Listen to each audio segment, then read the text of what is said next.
எனக்கு கல்யாணம் கைகூடி விட்டது. இனி யாரும் என்னை கேலியாக பார்க்க முடியாது. இடக்கு பேச்சுக்கள் எரிய முடியாது. இனி இந்த மீன் மற்றவர்களின் தூண்டிலில் மாட்டாது என்று இறைந்து கத்த வேண்டும் போல் இருந்தது சுனந்தினிக்கு. 35 வயதிற்கு மேல் அவள் கல்யாண அப்ளிகேஷன் பரிசீலிக்கப்பட்டு விட்டதே. நேற்று தந்தையுடன் பெண் பார்க்க வந்த மதன்தான் எத்தனை அமைதியானவர். கண்களில் சதா கனவுகளுடன் புன்முறுவலோடு அமர்ந்திருந்தாரே தவிர ஒரு வார்த்தை கூட பேசவில்லையே. பெற்றவர்களுக்கு அடங்கிய பிள்ளையோ? இருந்தால் என்ன, இத்தனை வயதுக்கு மேல் வரதட்சணையே வேண்டாம் என்று சொல்கிற பெருந்தன்மை கொண்ட மனிதர்கள் எங்கே கிடைப்பார்கள்? இத்தனை நாட்களாக அவள் ஊராரிடமும் உறவினரிடமும் பட்ட அவஸ்தைகளுக்கு ஒரு விடிவு காலம் ஏற்பட்டுவிட்டது. ஒருவித நிம்மதியுடன் எழுந்து குளிக்க சென்றாள். உடலில் அவள் அறியாமலேயே ஒரு உல்லாசம். மகளின் மகிழ்ச்சியிலே அவள் சம்மதம் அறிந்த பெற்றோர்கள் நிம்மதி அடைந்தார்கள். வசதியான இடமாச்சே, விட மனம் வருமா? என்னங்க, நம்ம பையனோட நிலையை பற்றி பெண் வீட்டாரிடம் சொல்லித்தானே பேசினீர்கள்? ஜனகம் கவலையோடு கேட்டாள்.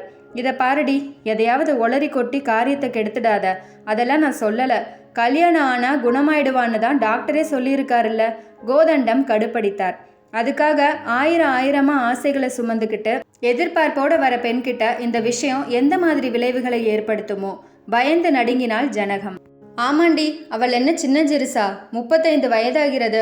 யாரும் இதுவரை பெண் கேட்டு கூட வரல. ஏதோ கல்யாணம்னு பேரு. போறியா? அலட்சியமாக கூறினார் மதனின் தந்தை கோதண்டபாணி. ஜனகத்துக்கு மட்டும் உறுத்தலாக இருந்தது. ஏதாவது செய்தாக வேண்டும் என்ற அவசரம் மனதை உந்தியது. மிஸ் சுனந்தினி, உங்களை பார்க்க யாரோ ஒரு அம்மா வந்திருக்காங்க. கிளர்க் சுந்தரம் சொன்ன போது சுனந்தினி சிந்தனையோடு எழுந்து போனாள். வாமா, நான் மதனோட அம்மா. உன்னிடம் தனியாக 2 நிமிஷம் பேசணும். வாங்கம்மா, அந்த மரத்தடியில் போய் பேசலாம். அழைத்து போனாள் சுனந்தினி. சிறிது நேரம் யோசனை கலந்த மௌனத்துக்கு பிறகு ஜனகம் பேச ஆரம்பித்தாள்.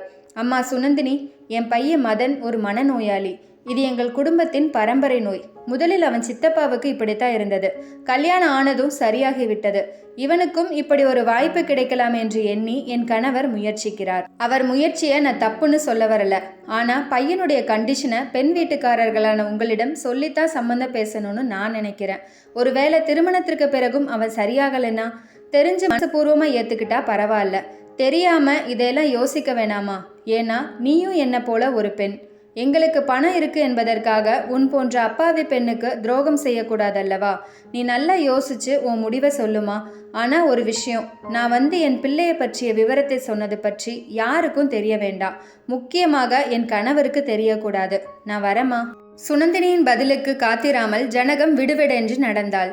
ஜனகத்தின் மனிதாபிமானம் மிக்க கவலையை கேட்டு அசந்து போய் நின்றாள் சுனந்தினி. எந்த தாயாரும் தன் வயிற்றில் பிறந்த பிறப்பின் குறைகளை தெரிந்து வைத்திருந்தாலும் அதை மறைத்துவிட்டு பயன் தேட முயல்வார்கள். ஆனால் அந்த குறையில் பயன் வேண்டாத ஒரு தாயாக நின்று தன்னை எச்சரித்து விட்டு போகும் ஜனகத்தை நேர்மை எண்ணங்கள் கொண்ட சராசரிக்கு மேம்பட்ட பெண்மணியாக நினைத்து வியப்புற்றாள். அலுவலகம் முடிந்து வீட்டை அடைந்தாள் சுனந்தினி. உள்ளே பூகம்பம் வெடித்து கொண்டிருந்தது. என்ன திமிர்! பைத்தியக்கார பிள்ளையை நம் தலையில் கட்ட பார்த்தார்கள். நல்ல வேளை, நாம கும்பிடுற சாமி தான் நம்மளை காப்பாற்றி இருக்கிறது. வரதட்சணை வேண்டான்னு சொன்னப்பவே நான் சந்தேகப்பட்டேன். கல்யாணம் ஆகாவிட்டாலும் பரவாயில்லை, அதற்காக தெரிந்தே கிணற்றில் விழுவதா? சப்தமிட்டு கொண்டிருந்தார் சுனந்தினியின் தகப்பனார். அந்த ஆளை விடுங்க, பிள்ளையை பெற்றவதான அந்த அம்மா. அவ அன்னைக்கு பெண் பார்க்க வராமல் இருந்தப்பவே எனக்கு சந்தேகம் ஏற்பட்டது. இன்னொரு பெண்ணோட வாழ்க்கையை பணையம் வைக்கிறோமேன்னு நெஞ்சில ஈரமில்லையே. சே, பணம் இருந்துட்டா என்ன வாழ்க்கை நிறைஞ்சிடுமா? இந்த சம்பந்தம் பிடிக்கலன்னு உடனே எழுதுங்க, குமுறினாள். அதற்குள் சுனந்தினி குறுக்கிட்டாள். அம்மா, அவசரப்படாத. நான் அந்த மதனைத்தான் கல்யாணம் பண்ணிக்க போறேன் என்றாள். ஏண்டி, உனக்கு என்ன பைத்தியமா பிடிச்சிருக்கு? அவனை கட்டிக்கிட்டு என்ன சுகம் அடைய முடியும்னு நினைக்கிற? வாழ்க்கையை வீணடிச்சுக்காத, வீணா பிடிவாதம் பிடிக்காத, புத்திமதி கூறினாள் தாய். அம்மா, இனிமேலும் எனக்கு நீங்கள் எதிர்பார்க்குற மாதிரி வரன் வரணும்னு எதிர்பார்க்கிறீர்களா? வராது. ஏதோ ஒரு குறைபாட்டுடன் தான் கிட்டும். மற்றதை சரி கட்டிக்கிட்டு போகிறது தான் என் பொறுப்புன்னு நான் நினைக்கிறேன். நீங்கள் நினைக்கிற மாதிரி தெரிந்தோ ஏமாந்தோ நான் இதுக்கு ஒத்துக்கலை. தெரிஞ்சுதான் ஒத்துக்கிறேன். மற்றவர்களின் கேலி பார்வைகளிலிருந்தும் தவறான பார்வைகளிலிருந்தும் தப்பிக்க இந்த கல்யாணம் எனக்கு போர்வையாக பயன்படட்டுமே என்றுதான் துணிகிறேன்.